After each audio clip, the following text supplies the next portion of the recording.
Right.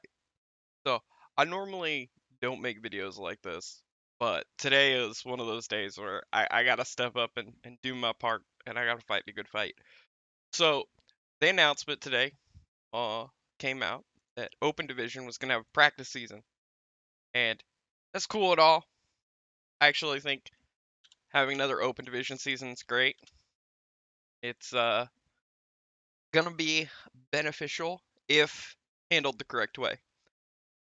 Straight up, at this point, I have given the T2, T3 team that is running Overwatch for Blizzard the benefit of the doubt because they're looking out for Al. I get that. And I understand that, Al playoffs are in full swing and, World Cup's coming up, but this is straight up just bullshit. The team that is running T3 and T2 Overwatch is so disconnected from its community, it's sickening. Like, straight up. If you're watching this video and you work for that community, you are fucking up your job. You straight up have no connection to your community. I, as a player and coach who has been on break for 6 to 8 months, have a bigger connection to the community than you do when it is your job to provide for the T2 and T3 community. You obviously have it in your job title somewhere that you have to fucking contribute to this, whether it's approving tournaments, whether it's approving sponsorships, whether it's community outreach, whatever your job title is. If you are involved with the Blizzard community and you're doing this, you are failing. You are fucking failing your job. I am on board with the everybody getting, a spray or something.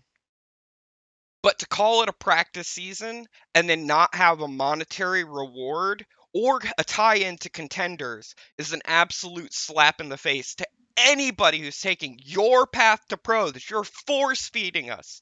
You are not giving us an option because you refuse to allow T3 tournaments. You refuse to allow T2 tournaments because of your contenders and your owl monopolization. Straight up, you are failing your job. That's why everybody's going to Fortnite. They went to Quake. They went to fucking Call of Duty. They go to the next hot game because you can't retain talent, because you don't know what the fuck we need. You are so disconnected from your community, you are driving them the fuck away. Why would I want to play an open division for a spray when I can go play Fortnite for 6 months and have a chance at $7 million? You are that disconnected and far out of reality that you don't know what the fuck is going on. Other game companies are blowing you out of the water because they're throwing money at the scene. You know what you're doing? You're penny pinching because you've already got your Owl League. You've already got contenders. That's all you care about. So let's look at this. Let's look at the Open Division practice season. With Overwatch League 2019 season nearly wrapping up, okay, cool, you need a content fill. That's all this is. This is a straight up, Owl's going to be on break, Contenders is going to be on break, and World Cup won't be happening yet. What do we do to fill the community? Oh, let's throw a T3 tournament. Cool. No problem. It's time to test your skills. No, it's not. As a coach for a T1 team, coach for a T2 team, and a player for a T3 team, if I looked at this tournament as a coach, as a manager, as a player, I would avoid this thing like it was the damn plague. Do you want to know why? There is no reason for a top tier T3 or a bottom tier T2 team to play in this event. It is literally us booking scrims against diamond teams. It is actually more beneficial for us to go out and find scrims versus bottom T2 or upper tier 3 teams than it is to participate in this event. Cool, let's move past that. Let's test your skills as a competitive player. True, that I will actually give you. It will test your players for the diamonds and the master players. This will not test your T3 players who are your chance to get into OWL, your next money basket that you need to feed into your damn fucking tournament structure.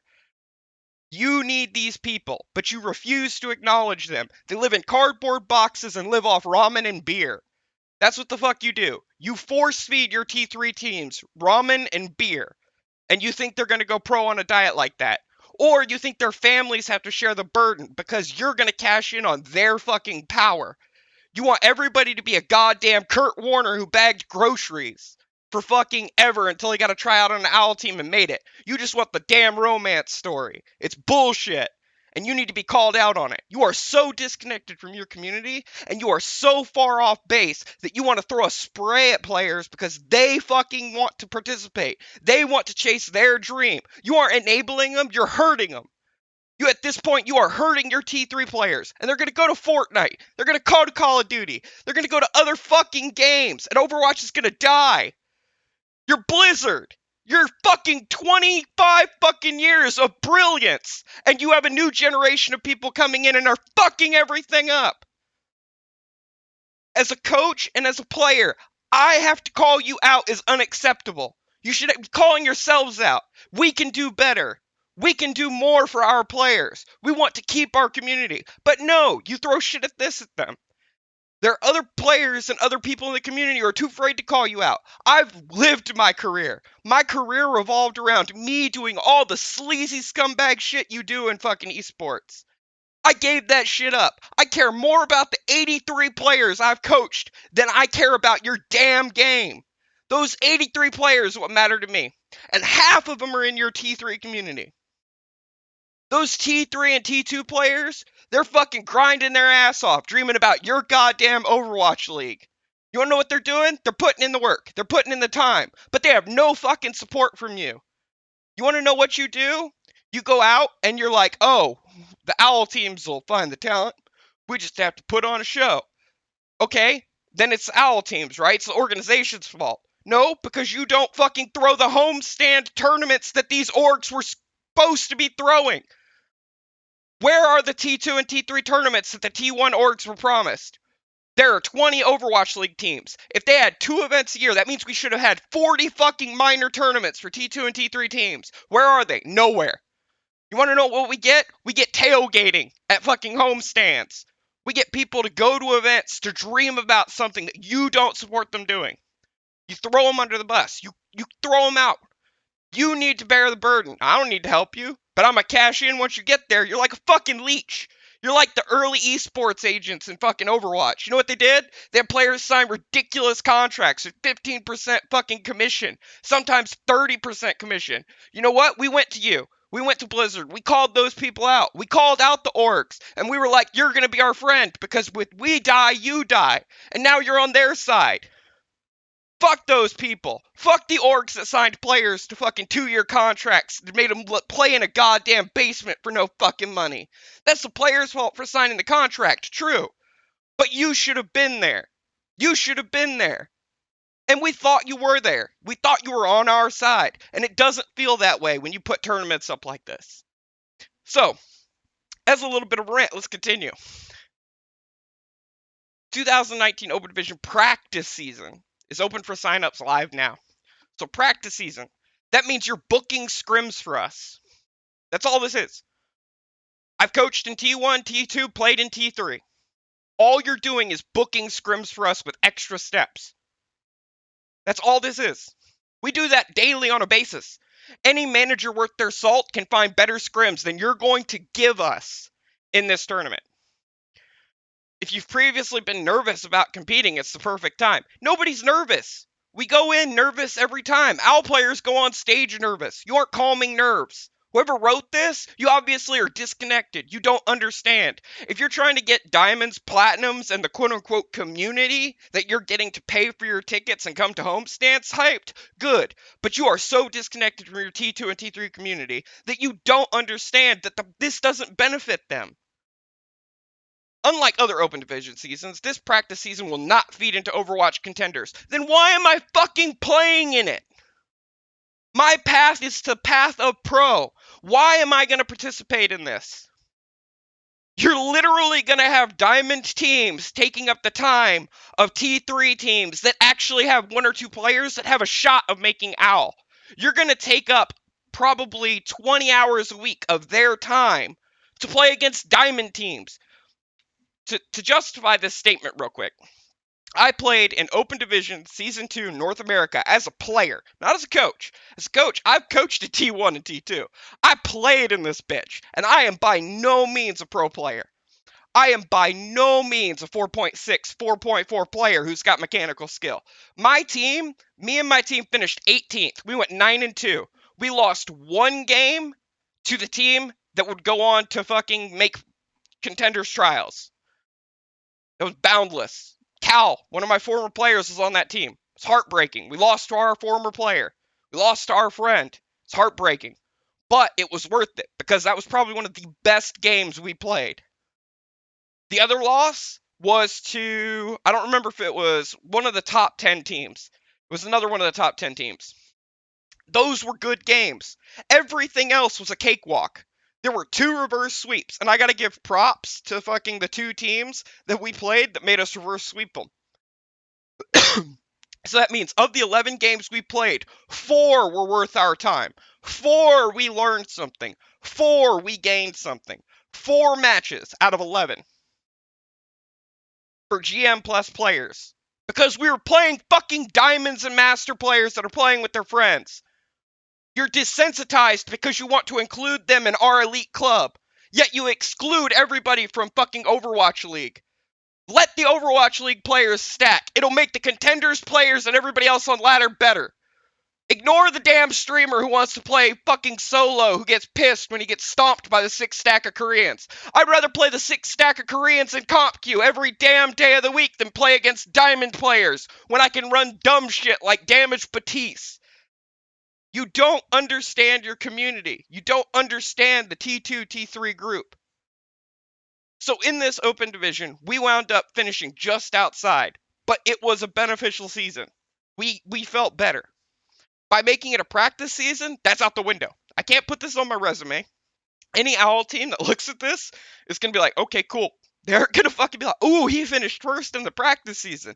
Nah. There won't nothing on the line. They aren't going to give a fuck. Contenders teams might poach 1 to 2 players. Maybe. And that's to fill the gaps they have because they just let a bunch of players go.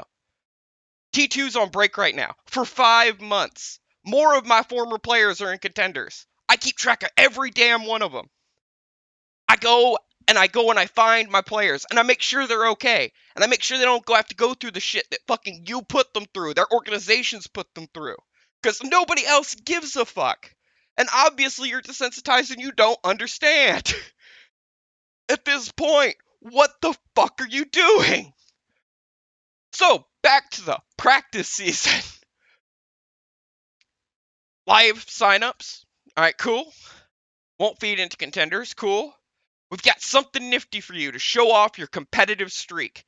If you remain on an active roster all the way through the practice season, so basically a participation award, that doesn't help pro players. If a pro player got somewhere off participation award, damn, I should be an owl, because I've been doing this shit since beta and I didn't stop. I put in the work, but God, I didn't get a career out of it. It fucking sucks, but that's the truth. But you have no fucking clue, and I'm calling you the fuck out. Team that runs T2, T3. Alright, so you'll receive this very cute in-game Path to Pro skin. Cool, that's very cute. You want to know what else I get skins for? You want to know what else I get sprays for? Watching Overwatch League. It might be more productive to watch an OWL game than play in your practice season. You want to know what else I got sprays for? Events. You have an event every 2 to 3 months. I can get sprays there. Why do I care about an in-game spray when my goal is to be pro? What is the definition of a pro? Getting paid to play. You obviously don't understand there's a monetization part in that equation because you are starving your T3 community. All right, to get back to the whole starving the T3 community, this is my career earnings. I'm using myself because I don't want to put any other players on blast because I care about them. So I use myself. This is my coaching career. In my coaching career, I made the money that is on the screen right here. This is my team's prize winnings for this. Not counting org, because org supplemented the money. This is back when organizations were the best way for us to make money. But Blizzard, you've made I don't know how much money off this goddamn game. And then OWL teams got in. And then you got sponsorships. So you didn't need the orgs to supplement as much anymore. That's why in contenders, you actually prefer when the teams don't have a sponsor, because then you get to keep more of it. When they have a sponsor, it's just better because you get to supplement the player's income through a third party. So let's look at this. I made, as a team, a total of $10,900 in 2 years. So $10,900 in 2 years. And these results aren't that bad considering I'm competing against T1 teams. This is pre-Owl era. This means I'm playing against Jake. I'm playing against fucking Seagull, the old C9 boys. I'm playing against top tier talent. This isn't fucking open division. And I only made $10,900 with my team. So we take that and we divide it by 7 because in a perfect world, you would get a seventh of what you work because there are 6 players and a coach. Maybe 8 if you have a manager. Didn't always work that way, but that's how it should be. That means as a total in 2 years, I have made $1,557.14 in 2 years of playing your game. And this is back when there were tournaments to play in. The Winter Premiere, Carbon, Enter the Arena, the monthly melees, good God, fucking Warp Meta. All of these things provided me with income and the ability to continue doing this. You obviously don't understand the effort it takes to get to the pro level. You obviously are so desensitized because you have Owl now that you have no fucking clue. I was doing 16-hour days, 5 to 6 days a week as a coach to maintain this level. Oh, well, that's just, it's based off your talent. If your talent, it's putting in as much work. Bullshit. The best players in the world put in that much work. You wanna know why they put in that much work? Because they have to maintain.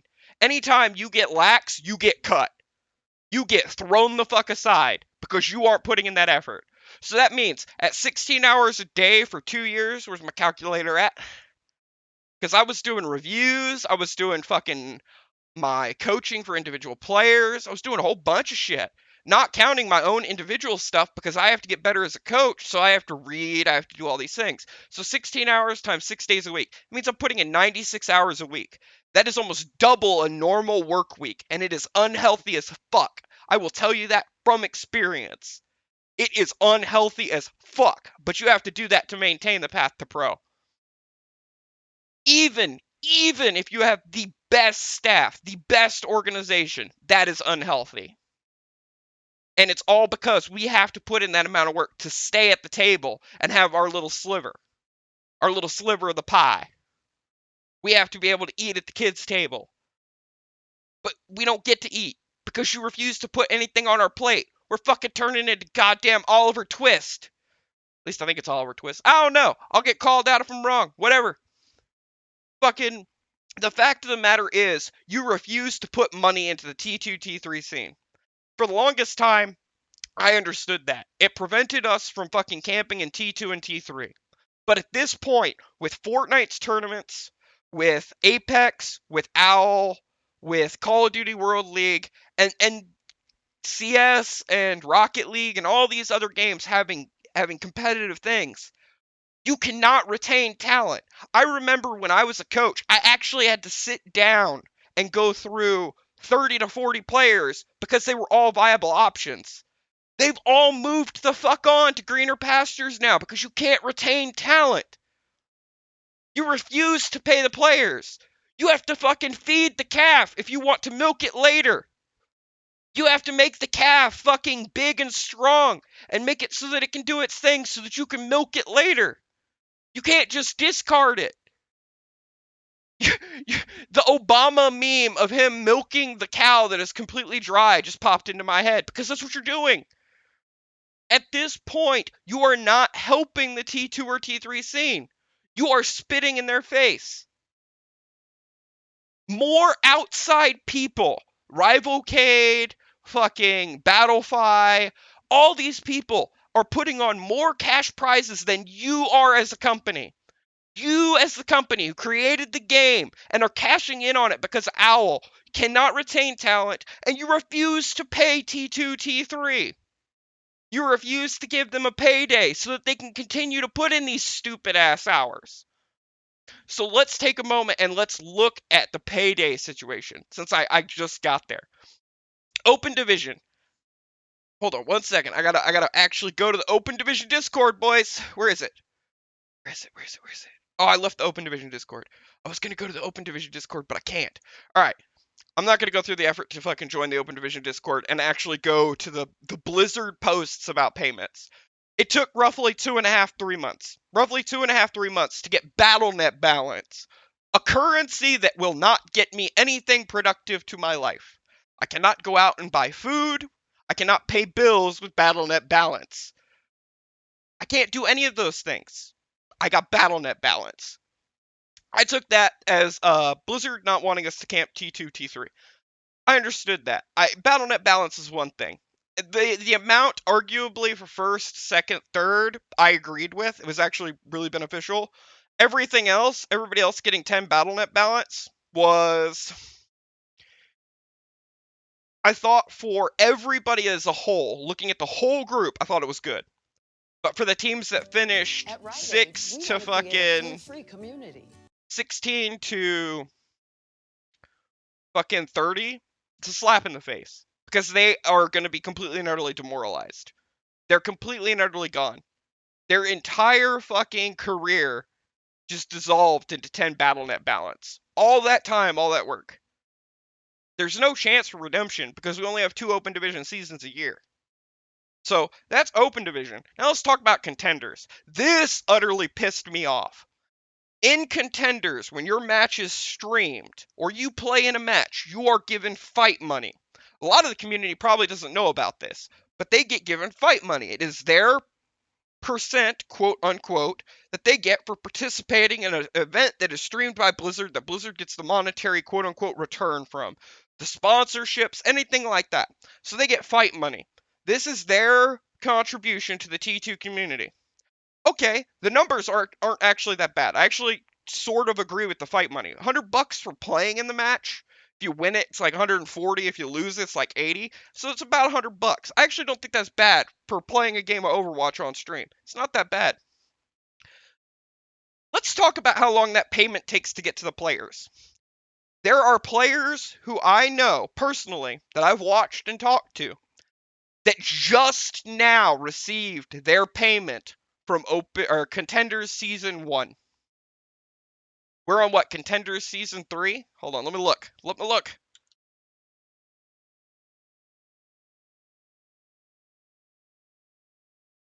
Contenders Overwatch. Overwatch Contenders. Go to the Overwatch Contenders website. Let's have some fun, chat. We're going through a time walk. Alright, so we are currently on, I think this is Season 2. Yeah, Season 2. There are players from Season 1 who are just now receiving pay, is my understanding. There are players still waiting for their Season 2 payment,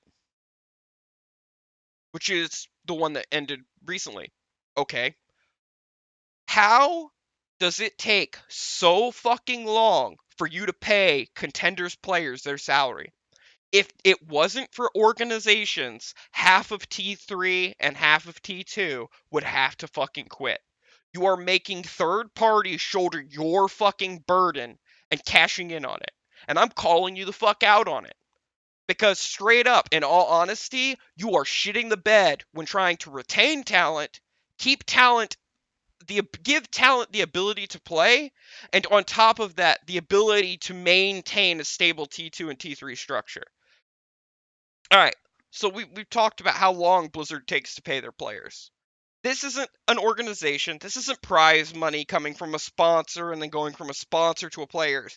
This is Blizzard to players.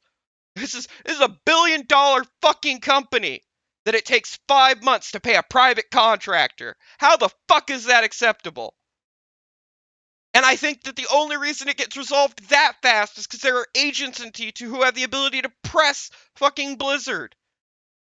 If it wasn't for organizations, T2 players would literally be starving. They could not be in gamer houses. They couldn't be putting in the 40 hours a week. And going back to my original statement, whichever Blizzard team is running T2, T3, you are so out of touch with your community. You have no fucking clue what they go through. You don't know that there are players who fucking put college on hold because they got $5,000 from fucking something that they did. They got $400 for a tournament.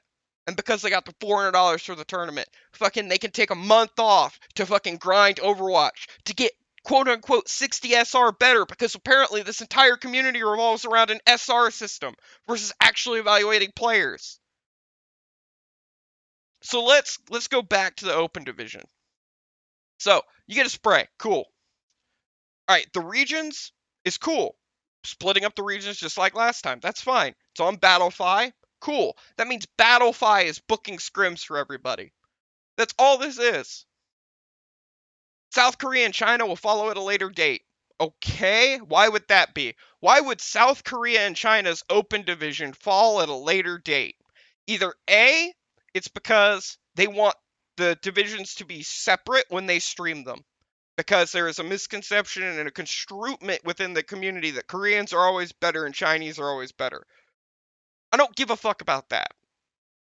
But that's what it looks like. So it looks like you're trying to double down on having NA and EU playoffs happen, maybe South American playoffs happen, and Australia playoffs happen, and then doubling down and cashing in on South Korea. So you're looking to stretch out this open division season, practice season, by making the other two regions start later. There might be legal reasons, so I'm not going to completely blame this on you. But in my opinion, I genuinely think this is a slap in the face to all of the T3 community by all regions.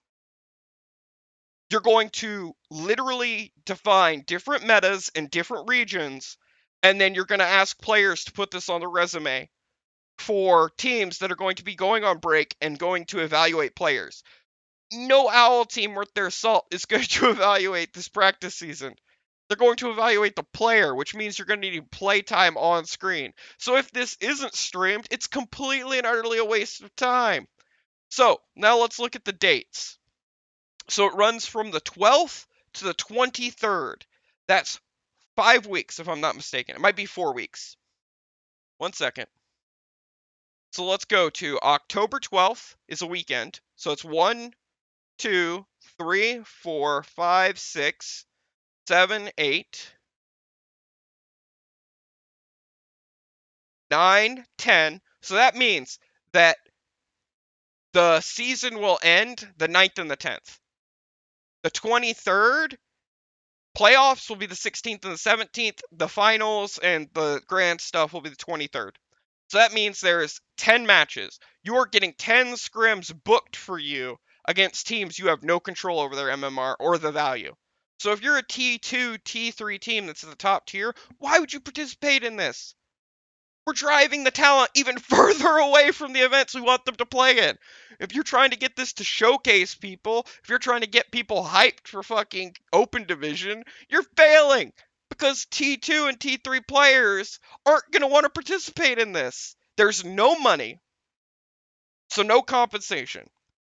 The talent won't be there. There might be, I'll be generous, I'll say 8 good teams. So if there are 8 good teams, you have to spend 8 weeks waiting for 8 scrims that you could go and book right now. I'm not going to spend 8 weeks looking for fucking scrims. Fuck that. You're desensitized. You don't know. You don't talk to your community. You don't know what the struggle of a T2 or a T3 player is. After that, if I put this on my resume, it's cool. It's like, let's go back to my career. I could put a Warp Meta Weekly on my career for a first place. It's a weekly. You want to know why we have these categories? To break down what they were. I have, in my career, and I'm not shitting you guys, it's on my Twitter, you can go look at it. I have 14 or 15 third places. I am the king of third, is what the meme is around me. I have more third place finishes than a lot of people have tournaments, period. My third places have to be broken down by weekly, major, minor, or premier, because if you don't, it looks like I'm a fucking god, and I'm not, and I know I'm not a god. But if you break them down, I'm still above average. But when you break down open division practice season, it's, in my opinion, if I'm valuing it, it's worse than a weekly from a coach's perspective. But open division is considered a minor. That's not true. Like, open division, when I'm evaluating players, because I've done consulting work, I don't evaluate full teams. I don't evaluate who the fuck you played. I evaluate individuals on what I see. When I evaluate individuals, I don't give a fuck about the rest of the team because that's my job, is to evaluate that player, not evaluate the team. The team is a variable in that player. So if open division is a minor and the team gets to put their fucking name on it, like right here, this is when I was coaching ITG. We finished 9th to 12th in open division. We finished 3rd in the regular season. We played probably in ITG, we had five out of like 16 games were actually beneficial. We learned something and I could teach lessons to my players. After that, the rest of it was just diamonds and showing up on time and saying, "Oh, I showed up. This is my participation award." There wasn't challenges. There wasn't players that I wanted to play against. It was a Yahtzee because you pair the bracket randomly or you get people who bitch. You pair the bracket up and then fucking a team's left on the outs. Like this tournament structure with no monetary reward is a bigger headache than it is anything else. And it's just dumb. So let's go back to the open division practice season. So that's pretty much what you get. You get to sign up, and this is obviously who they're targeting, and this is what I wanted to finish up this page with. So grab 5 of your school friends, workmates, Discord pals, Twitter mates, Tumblr buddies, etc., and sign up today. So you want the community to sign up for this event, not T2, not T3, because you refuse to fucking help the T2 and T3 players. You are immediately in this statement, open division, the T3 playground where we prove ourselves to move up to T2 and potentially make it to contenders. You are devaluing our entire existence by targeting people who aren't going to fucking put in the work or effort to get to contenders. They're just there for the fucking event. You don't know your T2 and T3 community. You don't know your T2 and T3 players. You don't. And it shows. And it's showing now. Like, I am all for making Owl the premier and making it that the goal. I'm all for that. But you gotta drop breadcrumbs. You gotta feed the cow. You can't milk that bitch if it's dead. They're going to Fortnite. They're going to these other games because you can't retain talent. Who wants to play in Overwatch for 6 to 8 months when your only chance of monetary compensation is in the form of 100 Blizz bucks if you win? What kind of a life is that? Alright, let's wrap that up and let's go into the third party thing right now. Blizzard, for the bulk of the beginning of leading into OWL, and I'll be corrected if I'm wrong, I'm pretty sure, and I'm open to being wrong about this, but this is my understanding and my interpretation. When OWL teams bought into OWL, they were giving 20 million as a check, a skill check, basically. How committed are you?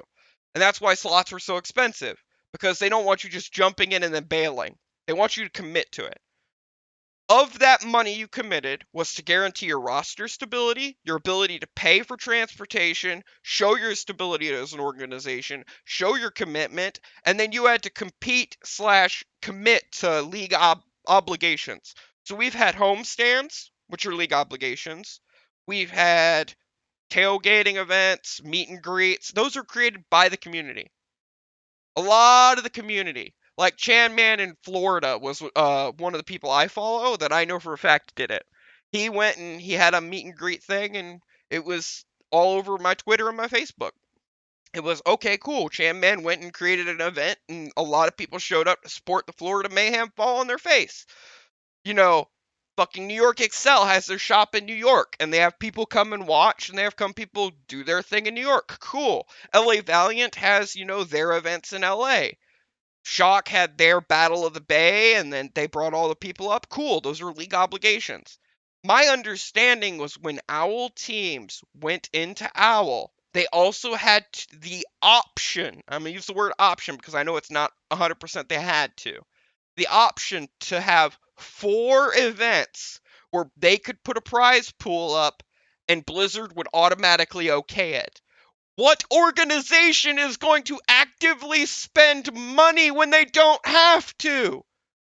You literally were like, oh, by the way, if you want to host tournaments, you have freebies. But you don't have to. The organizations are trying to make money as well. And if the organizations are penny pinching, it's never going to happen. You want to know who the biggest champion right now of T2 and T3 Overwatch is? Is Jane. I have issues with Jane's structure and Jane's system, but he's still our fucking Joan of Arc, leading us into glorious battle against your shitty structure. At any point, we could have had another sponsor come in and sponsor all of T3 for the amount of money you made off OWL. I know for a fact because I've dealt with sponsorships and I've done all this shit in my career. Not to mention, I've worked in event coordination and event fucking customer service for 9 years. I know what it takes to cost to run an event. I know what it takes to do a LAN. You could have had a single sponsor for an event, but you're so worried about your cash cow and OWL that you don't want a sponsorship confliction. So you refuse to let it happen. Versus segregating the fucking communities and fucking being like, Blizzard OWL needs a drink sponsor, a food sponsor, a snack sponsor, and setting it up in categories, and then leaving 2 or 3 of those categories to the fucking T2 and T3 community.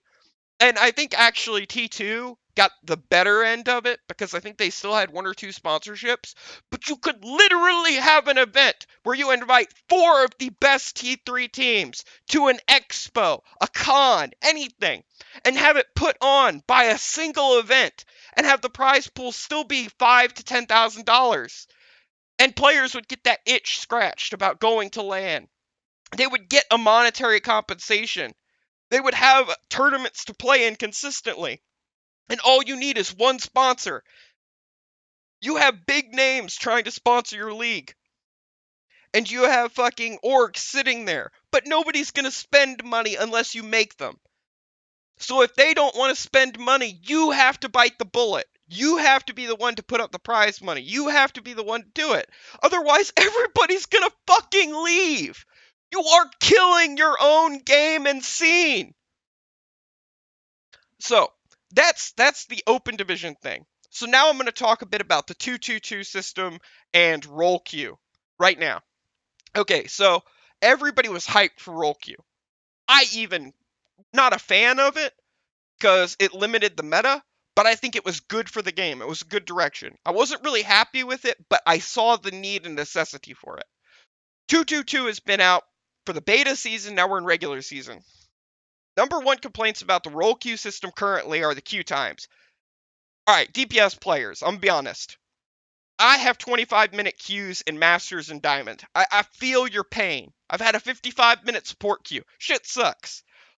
I can queue for another role. That isn't Blizzard's fault. That's your fault as a player. I want to define that. That's not their fault.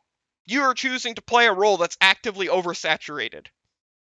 The reason I'm bringing this up is everybody fucking left, and there are no fucking tank players left. Where the fuck are they? Where did all the supports and tanks go? They went to other games where they could make money. Because you're more likely to get signed to a Contenders or an OWL team being a flashy DPS player who has 5 people playing around him than a support player or a tank. Notable exceptions are Gator, Elk. Actually, no, I wouldn't even consider Elk because Elk had fusion. Gator. I'm at a loss. I genuinely don't know of a single support player off the top of my head who came from T3 and went into Contenders and then into OWL, except the Korean kid. And I don't think he was a support player. I think he was DPS. So Gator. Gator is the lone exception, in my opinion, right now, to your structure. Your Kurt Warner is right now is Gator. Which is that's unacceptable. So our queue times by product are shit because you can't retain your community in T2, T3. So therefore, we have giant queue times and giant wastes in fucking Grandmaster / Master Plus games because you can't retain talent. There is no fucking way a diamond player is going to consistently beat and play on the same level as a grandmaster. Given time, he will get better, but you're talking a 6 to 4 month investment from the grandmaster player to make the diamond player masters. You're asking the GMs to take another hit for you when the GMs just want more GMs to play against because they want to try and hit top 500 and hit the fucking owl T3, T2 level. You don't understand this, and it's showing in your design and you're moving forward with Overwatch. In my opinion, I feel like you guys do not understand your community. You don't understand. All right, to wrap this up, I'm going to tell a story about a player. I'm not going to say his name. He has been playing since beta. He has been in T1, T2, T3. He recently had a medical incident happen. I don't know the financial situation, but I do know that he hasn't asked for help from the community, and he's just getting better. He is in a situation where if he did not have other people taking care of him, he would have to ask the community. And the community probably would answer the call because the Overwatch community is really cool like that. But he didn't ask. I want to know why he would have to ask in the first place when he has been playing this game professionally for 3 years. Why has he not made enough money to take care of himself? Why do we have to shoulder the burden of our path to pro? Why are you not helping us along? Why are you not helping the players? Why do you not care? Why do I have to go on YouTube and make a video calling you out about not knowing your own community? I'll get corrected, I'll get bashed. I will sacrifice my entire career right now if it means that players actually have a shot. I grew up in the era of fucking sponsorships being $30 coupon to a carburetor store so that I could get to MLG Charlotte or MLG DC. I grew up in the Monster Energy $250 sponsorship being the premier. That era needs to die and go away. Help them. Do not have more people end up like I did. Do not have more people end up in a situation where they kill and hurt themselves every fucking day. And nobody supports them except their own fucking family.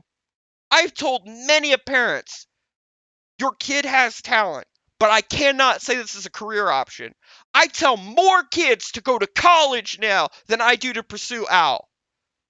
In the last 25 to 30 players I've coached, I've told two to try and make it to OWL. And I know for a fact that they probably won't make it. And I have to lie to their face every day. But those other 24, I told to fucking go to college and get a college degree because that's the only damn thing they're going to get out of you. It's the chance to go to college. And even then, colleges aren't giving full rides. They're giving partials. And it's not even for anything good. You need to step the fuck up. You don't understand your T2 and T3 community. You don't get them. I have never once been asked by a Blizzard employee how T2 and T3 is going. I have never been once asked during an interview or during any event, how is life for you as a player? I just show up, I compete, and I leave. Because nobody gives a fuck. You don't know your community. And you are so desensitized that you think that you can compile the 1% of the 1% with the rest of the community. It doesn't fucking work that way. Stop taking advantage of the T2 and T3 kids because they're gonna go play Fortnite. They're gonna go play Quake. They're gonna go to other games. And me, who's been one of the biggest champions for trying to get this shit fixed right and a stable career path, is losing faith. And I think it's better to tell people to go to other fucking games because they'll at least have a chance to make 10 grand. 10 grand is life changing for a fucking 17-year-old kid. That's a car. That's your first year of college. That's a year of fucking food. But they don't have that chance because you think that a spray right here is an option. I don't normally make videos like this. I don't put people on blast. But whoever the Blizzard community is that's working on this fucking system structure, you are fucking failing. And it's pissing me off. And it's pissing off all the players, and they're leaving because they're fed up and frustrated with it. There is no reason for you as a fucking game to lose premier talent to a game that's in beta. Because you penny pinching. You don't want to support your T2 and T3 community. You're making us jump through 40 fucking loopholes and fucking rings, and it's a circus to get fucking 10 Blizz bucks. What kind of a life is that? If any of you on this Blizzard team are listening, how much do you make a year? I want you to take that number, and then I want you to look at what I made in 2 years playing professionally, coaching professionally. Compare what I've put in, what I have done, and how you have a job because of what I have done and the community has done for you. And look at that number and tell me who's making out like a bandit. You don't give a fuck, and I'm calling you out for it. It's bullshit. Alright, I'm gonna upload this video unedited so you can hear all my stutters, my spurts, and whatever thing. But this is my heart and my feeling on it. I have a passion for these players. I care about them, and this is a slap in the face. I care about every player I've ever coached. Every single one. Even the ones I wronged by cutting. Because if I cut a player, that means you failed as a coach. Because if you're cutting them, they needed you the most. I even care about them. I care about every single one of them. I care about the players who used me to get to other teams because I know that's how it works. I care about my community and I care about everything. But somebody has to call out these people. And it's not fucking changing. It needs to fucking change. I don't know what to do past this. Maybe this will spark a discussion between other people. Maybe I'll end my career here and be run out like an idiot. But at least I tried. And that's all that matters to me. So take from this video what you will, and if you're one of the Blizzard people watching this video, I severely think you need to reevaluate everything. Alright, everybody, I'm out.